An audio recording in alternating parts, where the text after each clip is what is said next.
Welcome to another episode of the Mortgage Pro podcast. Today we are joined by another mortgage pro, Imran. How you doing, my friend? How's it going, Gary? Hope you're well, mate. Yeah, all good. We are currently sitting in the quarantine or the lockdown or stuck at home. So I'm in the home office. You're in your home office too, right? Yeah, well, on the kitchen table for now. I Wherever refuse to go works. upstairs. Wherever works at the minute. It's I tend to switch throughout the day. Kitchen in the morning, just because, as you can tell by my face, I love food. And then in the afternoon, I run off to the front room. Yeah. So we're not going to dwell too much on the whole Corona COVID thing that's flying around at the moment, because we're both, and all the mortgage pros actually, are all focusing on the positivity side of it and looking to build foundations to come out the other side. So before we get into your history, your journey, which has been a good one to see over the last few months, what was your first job? First job after work experience was for Mapping Electronics for all the best part of 2 weeks. Didn't like electronics, no? Loved electronics, hated the person I worked for. So I just walked out after 2 weeks. I was like, this is me done. You know, when someone, back then you look back and you think, actually, they were trying to bully me. And I was like, I'm not going to be bullied. And then, funnily enough, that branch manager got sacked 4 weeks after. Yeah. Because I went back into the store to get some stuff and was told, oh, so-and-so's left. I was like, oh, interesting. Because 3 other people left at the same time as I left. Because exactly the same thing. All young lads, but this person was in their 50s. You live and you learn when you're 16. I think at that point I realised I may never work for someone again. At 16, to be honest. My old man said, I don't think you'll ever work for someone. That changed during my work journey. We're here now. So bring us from the leaving Maplin after 2 weeks up to the point where you became a broker. Me landing and becoming a broker was a really interesting journey, because I was actually working for Tesco. So I actually ended up going back to work for a retailer. Probably some of the best time of my life was working for Tesco.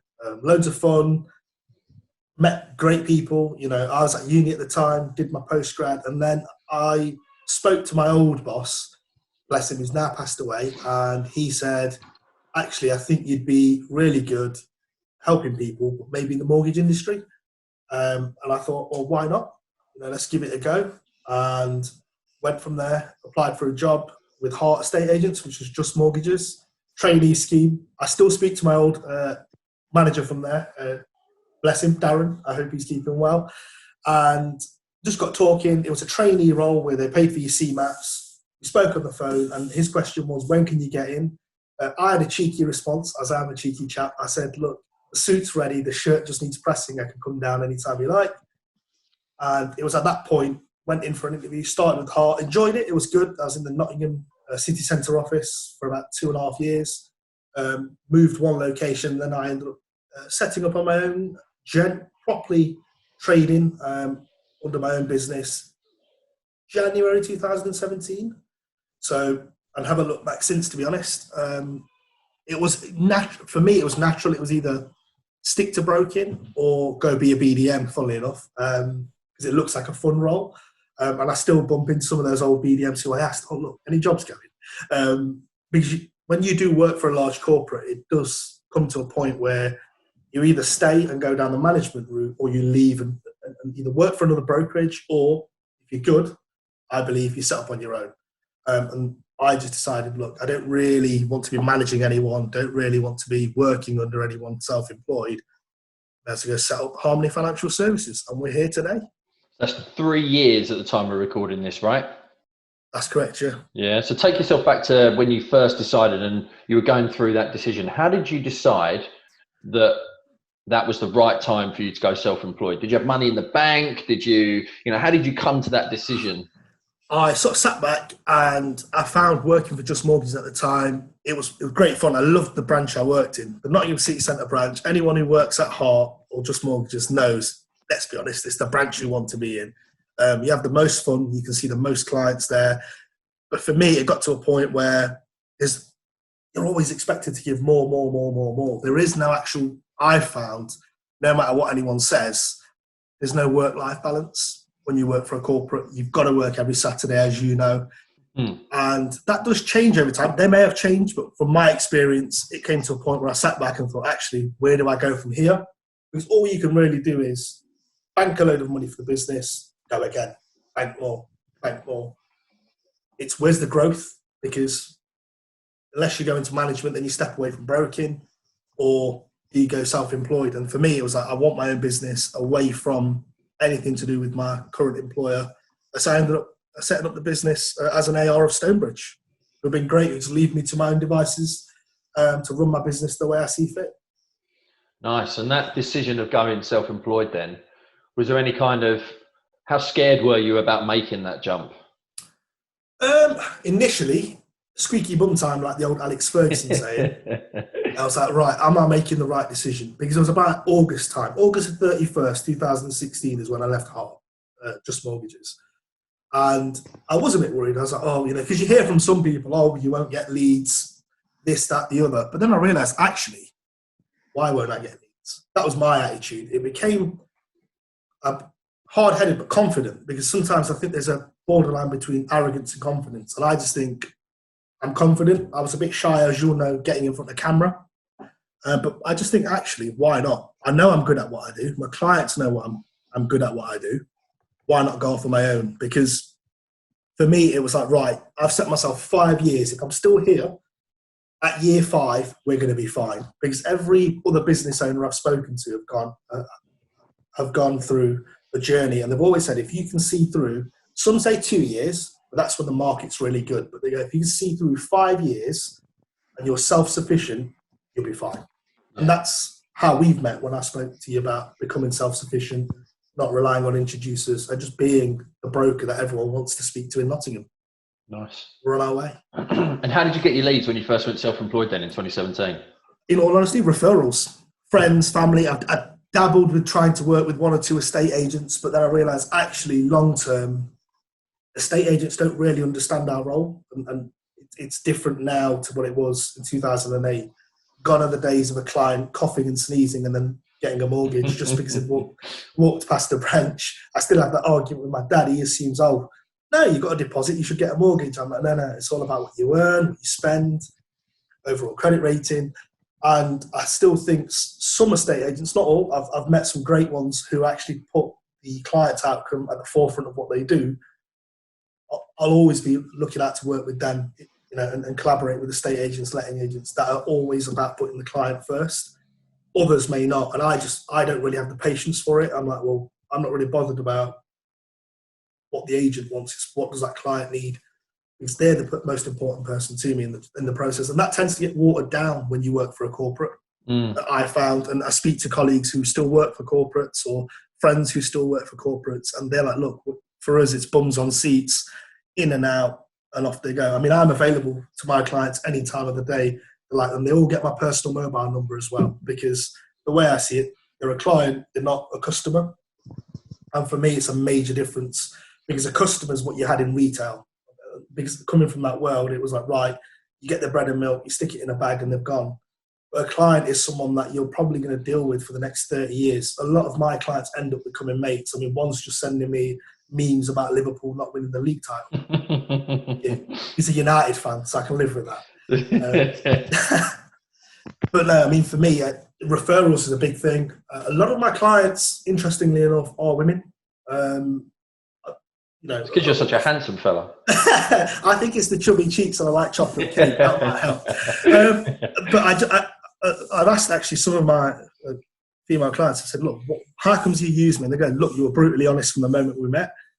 And I've gone, actually, I'll stick to doing that then, because, all the time, a lot of, they'll recommend me to their friends, family, and they'll all be like, actually, man, we're using you just because you've told us, 1, what we can do, and 2, what we need to do to get there. And I just think, well, our job's not difficult. I think the politics and, bureaucracy within our roles can make the job seem more difficult. Yeah, definitely. And there is a difference between doing the job, what we're trained to do within the examinations, and the expectations of compliance in the real world, shall we say.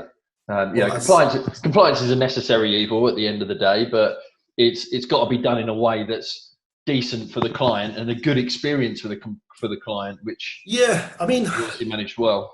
Yeah, I mean, for me, compliance was never really an issue. That's the great thing about the guys at Stonebridge. I must shout them out. in this. When I joined Stonebridge, I spoke to a gentleman called Paul Nye. God bless him, he's no longer with us. But I spoke to him and said, look, what's the proposition? What do we need to do? And Stonebridge haven't really changed since that point in time, since I joined them.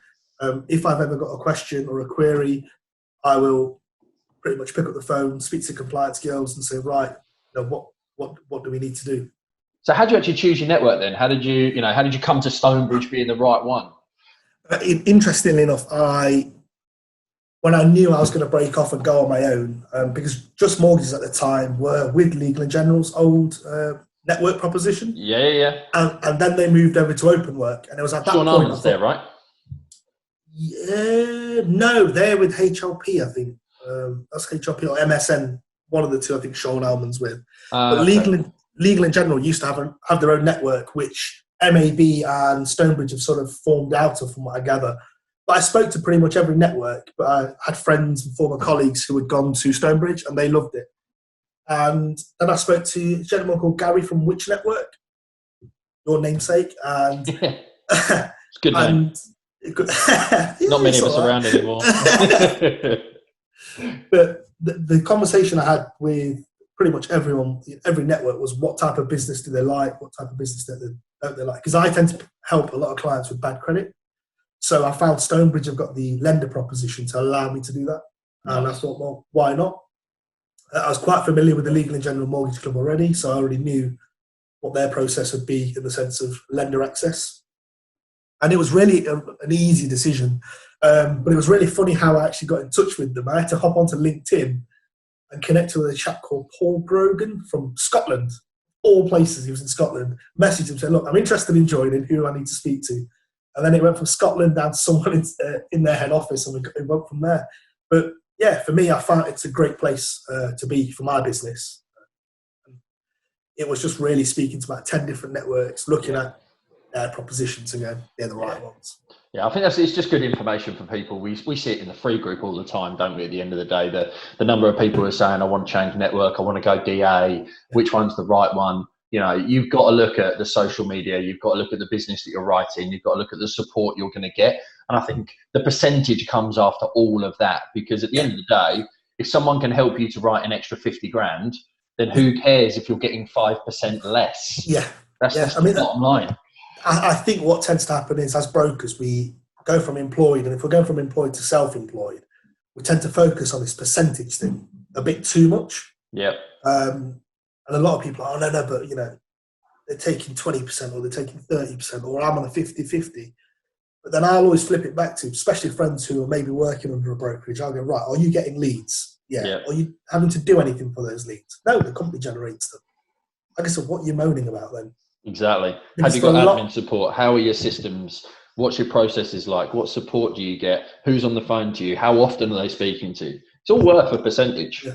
I mean, for me, when I joined Stonebridge, it was quite funny because the conversation was, we're happy for you to be a purely digital brokerage. In the sense, I was like, what do you mean? They go, I rarely have to complete a full fact find from start to finish, because a lot of my clients on their mobile phone, I'll send them the client portal, they will complete it. It takes them about 7 minutes to 10 minutes. When we sit down, then for me, it's just getting to know my clients. I don't need to know their date of birth. It's already filled in by them. I'll just check the passport and verify it. So it's using the technology to our advantage and making the process a lot slicker for clients. I mean, I've done meetings with clients over video now. And they're like, oh, well, why couldn't the estate agency guys do this? I go, I don't know. You're using me now, so it's not a problem. So I agree with you. It's all about what's the proposition and will it allow you to do business. Don't worry about the percentage that you're giving away. It's all about how productive can you be with the support you've got. Yeah. And out of interest, how long did it take you to replace your employed income when you transitioned from employed to self-employed? Quite quickly, to be honest. A couple of months? 3 months, 4 months? Yeah. I mean, I've always said, if you can earn the same amount after a year, you'll be fine. Yeah. And the other thing as well is, I think for me now, I'm a lot more satisfied when I help a client, because that's a big thing for me. It's like, right, have I helped you? Perfect. And I always say to clients, there is no silly questions during the house buying process. There is none at all during the house buying process. And that puts a lot of clients at ease straight away. Yeah, without a doubt. So we talked about kind of the beginning of your journey and going into the self-employed side and choosing your network. Bring us a little bit more up to date now. So you were getting all your business in 2017 from referrals, from friends and family, from hitting the phones, having that personal relationship. What are you doing? You know, you want to get to your 5-year point. What are you doing now in comparison to when you first started, as you've got 3 years self-employed experience?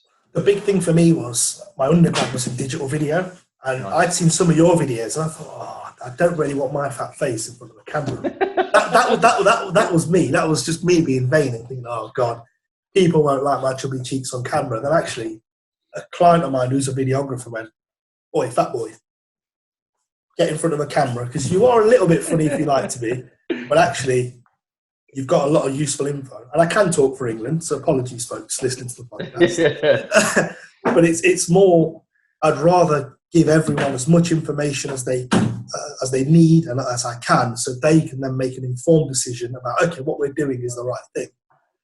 So for me now, video, a friend of mine said, Imran, your work rate seems to be like 50 Cent from 2003. Like, you're going to be everywhere. Because I've got a load of videos shot, going through editing at the moment. I've got other content ready to go. It's just all about timing now, because right about now, everyone's focus is on getting through this whole coronavirus pandemic we're in.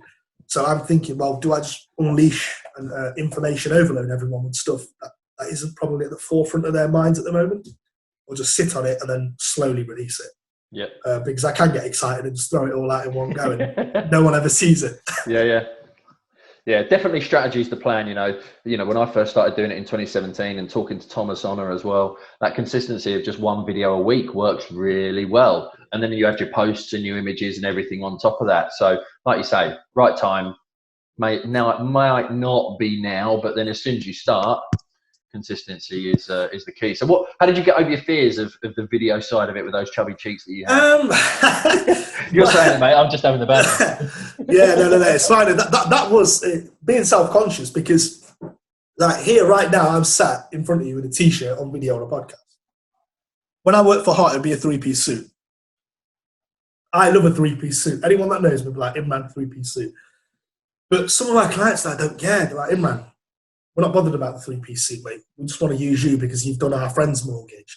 But I'm like, no, I'm going to get into a suit anyway, just because I enjoy it. If I'm seeing them in the city centre office, I'm like, right, suit on. But some days I'll just be like this and do a video appointment. So it's just more, sort of, we're our own worst critic all the time. And I'm really bad for it. Oh yeah, bit fat there, mate. What's going on? Your chubby cheeks. You need a trim or you need a haircut. What's going on? Sort yourself out. And I think being overly critical of yourself can lead to depression. And I've seen it in a lot of people where they actually become so overly critical, they end up driving their mental health down the drain. And I just think, actually, now I couldn't care. I am what I am. I know I'm good at what I do. The Google reviews back it up. If clients are in Nottingham, I don't understand as to any reason why they wouldn't speak to me anyway. Yeah. And that seems, and that's more encouragement from clients than anybody else. That actually, why would we not, use you? Because I've had, like everyone during their journey, where a client goes to view a house through a corporate estate agent, and then they give them all their spiel to get them in. And it's quite funny because my client's like, well, no. It's always like, no, I remember using you anyway, so it's fine. And that, I think going forward, it's more being visible. Because if you notice my website, there's no picture of me on there.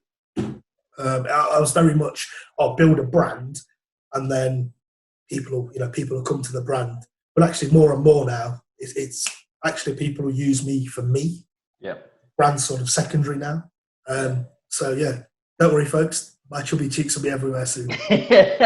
I'm looking forward to it, mate. I'm looking forward to it. And it's definitely true. I've said this before, and I don't know if I've mentioned it onto a podcast, but I definitely have at our events and stuff, When I started doing mortgage, when I got back to mortgages in 2016, my Facebook page then was Gary Das-Mortgage Broker. And that got way more results than when we rebranded and I started to have a team as Active Mortgage. And it's because people buy people. So, get yourself over your website. Get even when you've got a team like we have now, get pictures of you at home in your office environment. Utilize that. It's way better than having stock images on your site. Yeah, I'm guilty of stock images. I've got some, but There's pictures of me and the kids and me and the wife on certain pages, and we're now just trying to get that across all pages. But it's one of the big things that I know some of the people listening will be fearing, because I know that other people in their journeys that I coach and mentor have the same fear. But my clients want to deal with me. Yeah. But if you turn around and say, look, you know, I'm now doing X, Y, and Z, and you're still a valued person of the business, but actually I've got such and such Sally, etc., who's an expert in this particular field. You know, I'm still here, but they're going to take the driving seat. I'm your passenger. I'm on the phone. Someone else is going to process it through. Your clients will be absolutely fine with that. It's just how you position that element. Yeah, I think that's the big fear for me, because it's relinquishing control to give it to someone else. But I enjoy what I do, but I will always put a limit on how many people I help as well. Yeah. If I'm really busy, I will be up front with the client and say, right, I'm actually busy at the moment. Is it okay if I give you a call Friday? Yeah. And clients are generally fine with that. They'll be like, yeah, not a problem at all. Because the one thing I wouldn't want to do is, I've seen it happen and I've been on the end of it, where you're using a service, but they're really busy and they won't tell you just because they're trying to flood it in and get it in. Their service isn't as good as what someone has told you that it would be. And that's what I don't ever want, because a lot of my recommendations, the way they come, oh, so-and-so said you're a good bloke, we just want to deal with you. I'm like, thank you. Let's do this. Yeah. But I know what you mean. Once you are growing and once you are looking, you know, adding people on, it's if they know you, but it's also right. I've got Bob now, who's an advisor. Speak to Bob. He does X, Y, and Z, but I'm always here if you need me. Yeah. That is the way to go. So what's the future looking like for Imran then? What do you want to, you know, you said about the 5-year point, you're at year 3 now, you've got your office in the centre of Nottingham, you're doing your marketing, you've got your videos ready to launch. Are you going for admins? Are you going for small team, 50 advisors? What's it looking like? In all honesty, for me, it was maybe an admin. And I say maybe because I think a PA for me will be more worthwhile than an admin. Because how fast I type, I can get a case keyed on probably quicker than an admin. Yep. Suitability letters, I always like to do them myself. I've given the advice, I'll do it. And with regards to PA, I think that would work well. Someone that maybe could do a bit of marketing, free me up slightly to help more clients. With regards to advisors, I don't know. I don't think it's difficult finding someone that will work as hard as you. That's the issue for me anyway, because I care, others don't. And I found that a lot when I speak to clients that, oh, we went to so-and-so down the road. It was a bit of a wet lettuce because we've not heard back from them in 6 months. And I'm like, right, okay, well, you can't do what you're looking to do, but you can do this. Yep. And it's just giving clients certainty within the first half an hour of speaking to them. I'm a bit of a nerd when it comes to criteria. So the amount of business I'll place with lenders that clients, oh, well, we told we could get a mortgage. I'm like, yeah, you could. And it's generally always on the high street somewhere. But we were told by so-and-so in that estate agency we can't. Right? You can. Yeah. And that for me is like, right, if I take an advisor on, do they have the passion to help people? Yeah. It could be, I speak to another chap in the academy, Graham, and we spoke about maybe paraplanners could be the way to go. Research, and then you still be the face. But there is, for me, I'm going to play it by ear. My old man's like, right, 30 advisors, come on, do it, get them on and go. But the way I see it is, I know what I'm like. I'd get grumpy if there's no inquiries coming in. Other advisors would as well. So right about now, I feel sorry for the firms with loads of advisors and no leads. Yeah. Because how are they going to keep those people happy? Yeah. Maybe employ someone in the future. That could work. Maybe have one advisor that I get on really well with. Maybe someone like a former colleague or someone that I've worked with before and I know they're good. And it could just be like, right, hop on, we'll get an admin or a PA who you share, and it just frees them up to also write business. But when I first started out, the plan was to have 30 brokers. More and more I see those firms now struggling because advisors just constantly come and go. And that's one thing I've had to get my head around. People will always leave. Yeah. And it's actually right. I'd rather just carry on as I am, add maybe a PA, someone just to do, client calls, chase lenders, chase the solicitors, and go from there, really. So I am playing it by ear. There's no grand plan set out just yet. Yeah, no, it's changes every day. Yeah, exactly. And it's just about that whole reverse engineering. Look at the money that you want to earn and reverse engineer the business that is going to support that income and that lifestyle. And at the end of the day, we know that 80% of this job is administration. And as soon as you can take on an admin, you increase your capacity, or a PA. I'm a massive advocate, as you know, of PAs over admin, because PAs have got a multitude of skills. They're used to spinning lots of plates. They'll push you and test you rather than just photocopying, and they've got more initiative, shall we say. No offense to any admins, but it's a hard job. So having somebody who can do the experience, and full well that you post into a local Facebook group and you put PA on it and you put part-time around school hours, you get some high caliber people wanting to do the job between 10 and 3 who probably get way more done and pick it up 10 times quicker. But you can have a fantastic business, mate, with 2 PAs, you dealing with the clients, getting all your admin and all your paperwork done, you seeing it, one of them kind of just doing it, as you say, to a power planner degree, and you can have a fantastic living without any stress or anger. The same. I mean, for me, I think the way would be maybe one advisor. I mean, for me, I'm always playing it by ear, because I always speak to former colleagues who are looking at leaving, some that aren't looking at leaving, others that have left and gone elsewhere, because sometimes some advisors just need to be employed. The way their life is set up, they need that security of a basic income every month. And for me, it was when I went off and set up on my own, I was like, right, we're going to jump off this cliff. We're going to get some bumps and bruises on the way down, but we'll always land on our feet. And that's just the way it's been. And that's the mindset. But I have said, year 5, I want to be self-sufficient, own marketing methods, own clients just coming to me because of me. And more I'm thinking, actually, the personal brand now needs to be pushed, so clients know it's me. Because the people who know me, football, rugby, sports team guys, they all know, oh yeah, go speak to Imran. Friends who are always out, raving and whatnot, they're like, oh yeah, go speak to Imran. Friends who work in large organisations will always refer me on. So I'm always, thankful to my friends and family for that. But it's just more getting that extended client base from the whole of the city. Don't get me wrong, I do national business. That's not an issue at all. But being born and raised in Robin Hood country, I don't want to leave Nottingham. So I just think, why not keep helping the folks of this city? Big time, mate. Focusing on local, without a doubt. So what's been, to date, since going self-employed, what's been your biggest challenge? Hardest thing to overcome? If I can be really honest, it was being pig-headed and thinking I could run the business from home and help loads of people. When I was leaving Hart, I did actually look at an office in the city centre. And I thought, I don't really want to commit to an office right now, just in case the business fails in the first 12 months. Well, my old man's like the polar opposite to me. He's like, no, sorry, just take it. Just no matter. You don't want to. He always believes in striking whilst the iron's hot, whereas I'm very, very reserved, thinking, no, take every day as it comes. He's like, no, do it. I mean, he's dabbling in the stock market right now. I'm like, you're mad. He's 67. He's like, it don't matter. He's like, I'm not bothered. But for me, that was the biggest hurdle for me so far today. It's like, right, do I get premises? And then can I be sufficient enough to pay for those premises? Luckily enough, touch wood, long may it continue, I pay for the premises a year up front.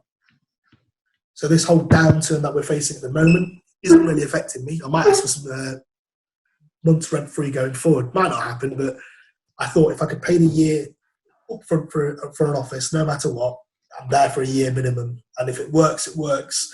Good thing is I've got parking for clients in the city centre as well. So that's working wonders at the minute. That's been the biggest challenge. And the other one was having enough inquiries. That was the biggest fear. And I think that's the biggest fear for a lot of sort of one-man bands, new businesses, advisors who leave employed. And you will overcome that.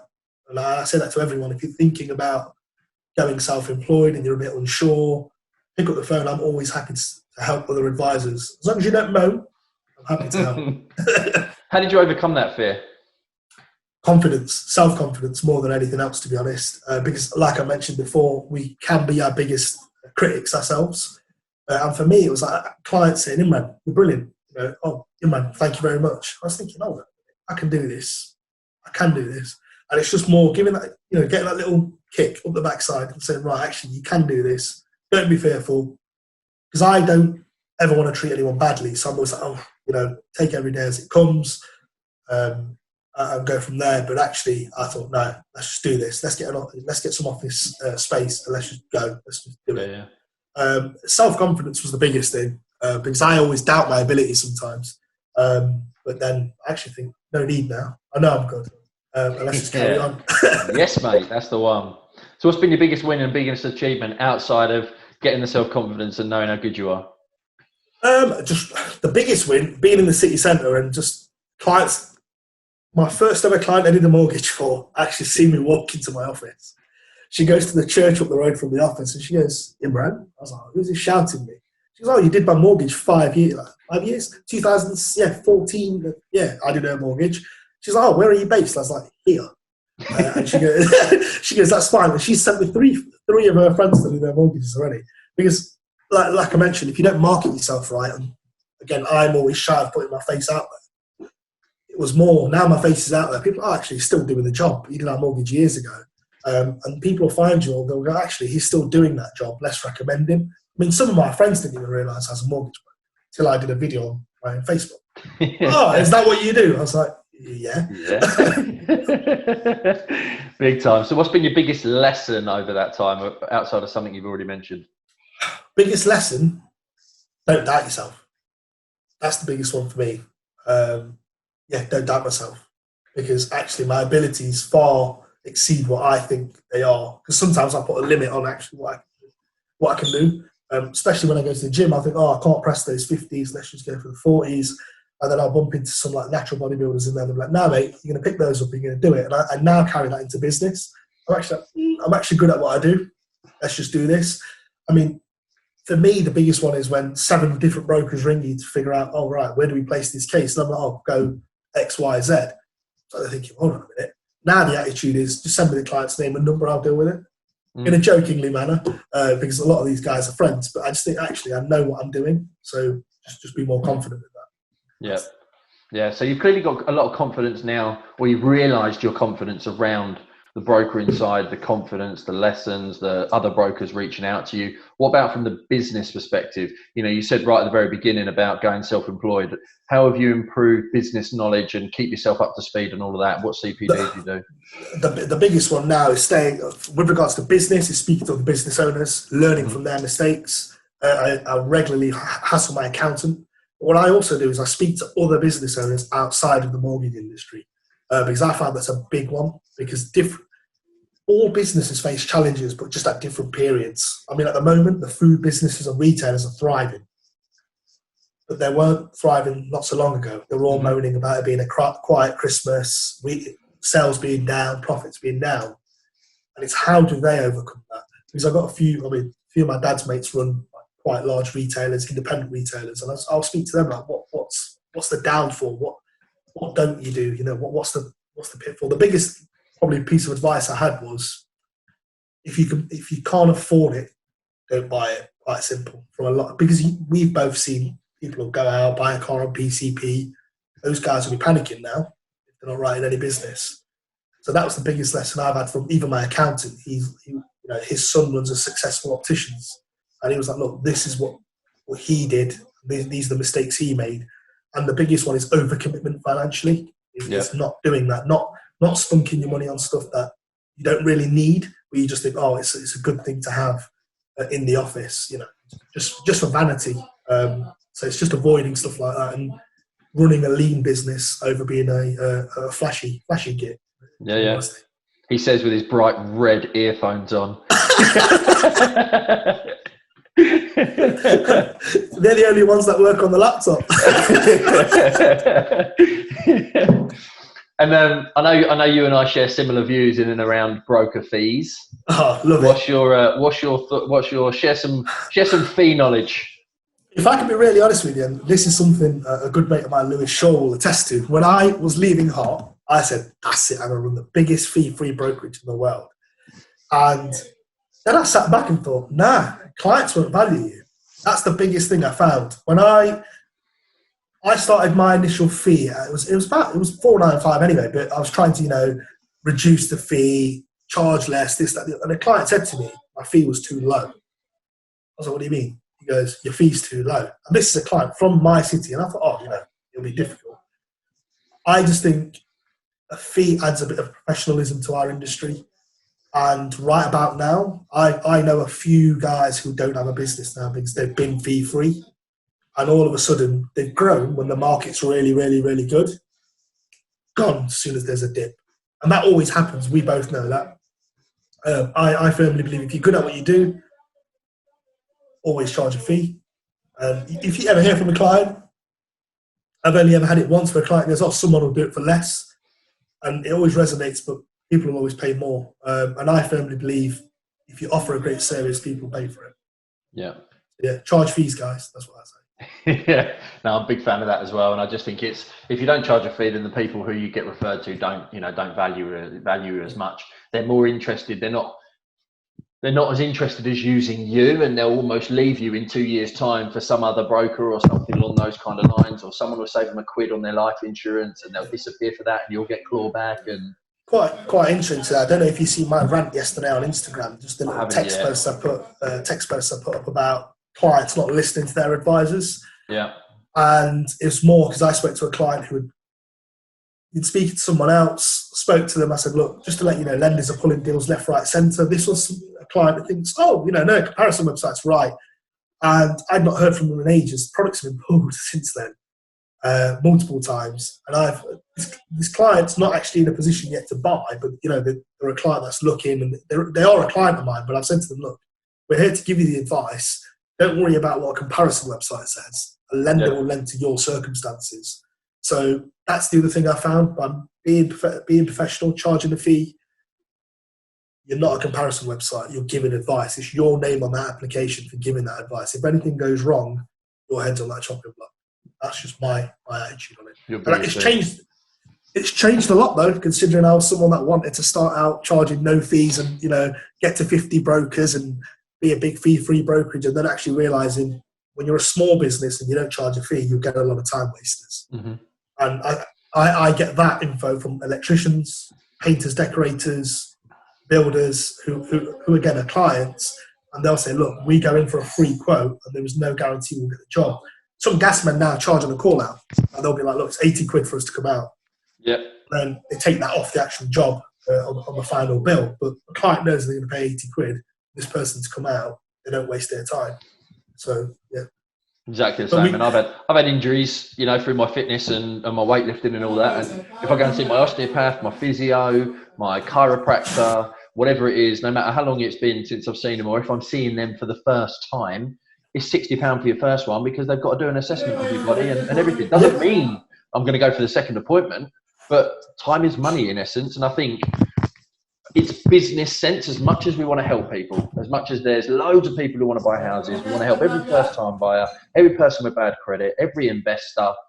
The difficulty is it's business. And in business, I'd much rather do 10 deals for more money than 20 deals for less. Yeah, I think the other thing as well is, I went from one of my good mates, he's a graphic designer that works for a large organisation. He says exactly the same thing, that actually time is money. So if you go for a deep tissue massage, they're going to charge you 40 quid.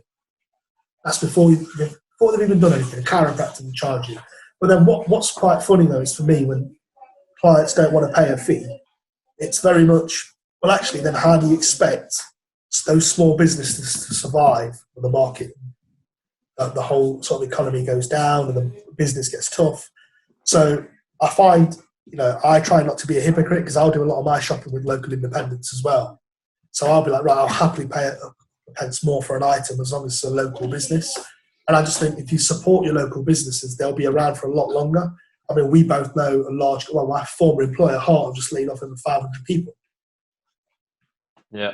All of a sudden, there you go. But actually, if you support your local business, they'll still be there to help you through this. Without doubt.